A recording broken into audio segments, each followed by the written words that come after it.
Okay, this is a video, another album ranking. They've got 10 albums. 80s band, 90s band, current band. But their origin is from the 80s. And that band would be The Cult, a band very near and dear to my heart, because it's been always one of my favorites. They have 10 studio albums, numerous B-sides, which you could probably do. I'll probably do a whole video on that, because their B-sides are fantastic. Absolutely fantastic. But I'm just going to rank their studio output, their proper studio albums, 10, from 10 to 1.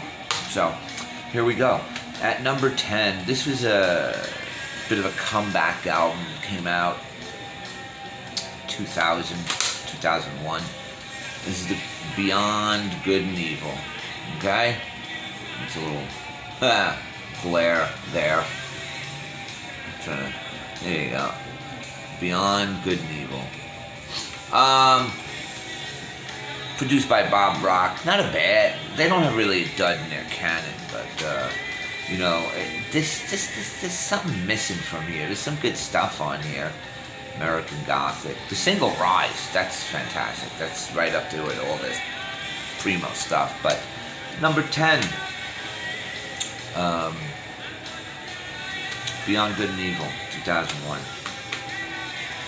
Next up, which I don't have the album, it's called Born Into This. Released in 2007. Kind of a hard album to find.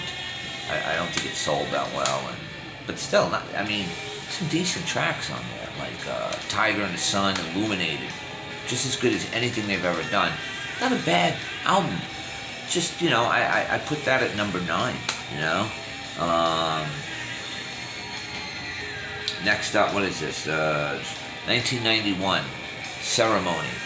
Ceremony, this is the follow-up to their huge breakthrough smash, boom, stadium sellers. Once again, this is number 8. I like the album.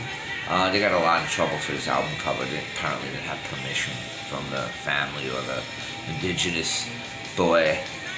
But a couple of my favorite songs are on here.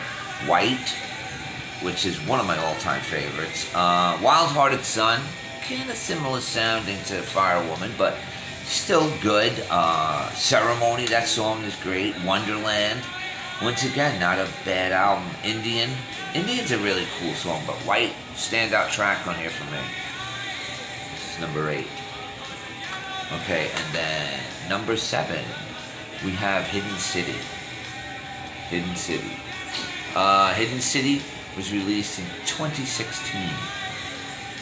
Good, dark energy, fantastic. Hinterland, fantastic. Birds of Paradise, Deeply Ordered Chaos, probably my favorite song on the album. Good stuff, really good stuff. I'm playing a little Cult in the background, a song called The Snake. But anyway, Hinterland.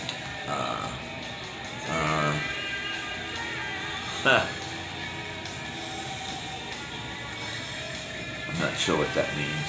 Nice banged up car. These cars in one of the videos. Okay. Next up.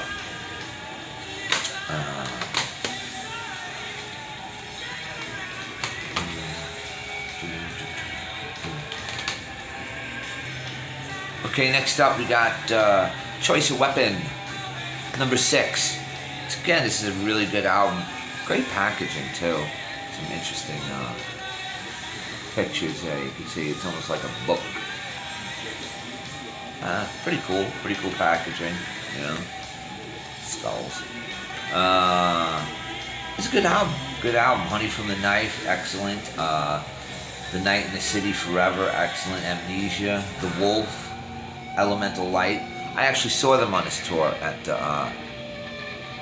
I forgot what the name of the venue was in New York City in 2012. Took my son to this show. I think this is one of the first concerts he ever saw. It was The Cult. 2012, June of 2012. Wow, 8 years already. 8 years. Unbelievable. Okay, so what we got now is number 5. This came out in 94. Some people didn't really care for this. I like this. Gone. It's started going with a different sound on here, a little more modern, adding some different tones and textures. I guess because, 94, a lot going on in the music world. Hip hop was big, so, not that they integrated that, but they actually called this the Black Sheep album. Black Goat. Oh, like a goat, right? And horns. Look at that horns on that thing. But good stuff on here. Saints Are Down, one of my favorites. Star, that's a great song. Coming Down, Drug Ton. Star, I think that was in the Basketball Diaries movie. Sacred Life, great song. Great song. So there you go. It's number 5. Number 4, Dreamtime. Dreamtime, their debut release. This was, they became the Cult. This was released in '84. Prior to that, they were known as Southern Death Cult. This is, it's got good songs on it. Horse Nation. This is kind of when they started getting tagged with the Gothic. Horse Nation, Spirit Walker, Go West, Flower, Dreamtime. Good stuff, like I said. It's number 4. Now, number 3, a lot of people would consider as their magnum opus. This is what boasted them into mainstream. This would be the Sonic Temple album. And this is the Sonic Temple 30th anniversary. This came out last year. 30 years. I saw them on this tour. Good stuff. It's got some cool photos in there. So Jamie Stewart was still in the band. That's the original cover of the album. You could see it. Alright? This is like the 30th anniversary. This is the track listing. This is what broke them into, a big arena band. I think they sold a couple of million worldwide. 3 or 4 million, I believe. Maybe not that much, but Sun King, Firewoman, American Horse, which is my favorite song on the album. Edie, Sweet Soul Sister. Everything on here is good. This was like a combination of the prior 2 releases, and then they molded it into this great album. See? Is that right? It's upside down.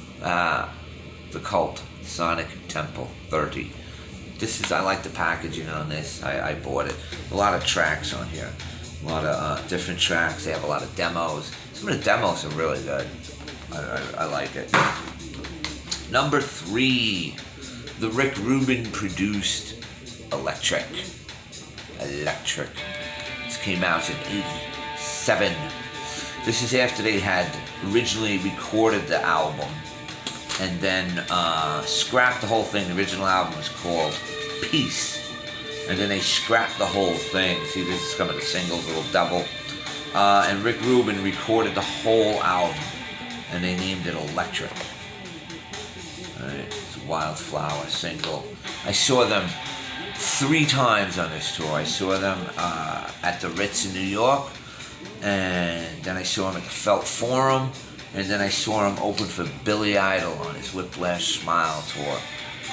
Great show. And that was number 2. This is number 3, 2, and number 1's really not too hard to figure out. That would be the Love album, 95. This is when I first got into the band. This is when I first saw the band. I saw them 3 times that year. I saw them at the Ritz in New York City. One of the best shows, most memorable shows. I actually have that show up on my YouTube channel because MTV recorded it, and this was a fantastic album. See, they were more into their started going psychedelic goth at this point, but everything on here, fantastic album, fantastic. The Love album. Like I said, I saw them at the Ritz, and then I saw them at the Beacon Theater. And then I saw them on Saturday Night Live. Yeah, Saturday Night Live. My uncle used to work for Saturday Night Live, so we used to go to those shows all the time. Good stuff. Great stuff. Now this is a double album, special edition, and it's got a lot of B-sides on there and stuff. Like I said, the B-sides are fantastic. It lists some of their 12-inch singles there. But on this album, obviously, you could just go down the whole track listing of Nirvana, Neon Glitter, Love, Brother Wolf, Sister Moon, Rain, Phoenix, obviously She Sells Sanctuary, Black Angel, but all the B-sides are fantastic. Number 13, Little Face.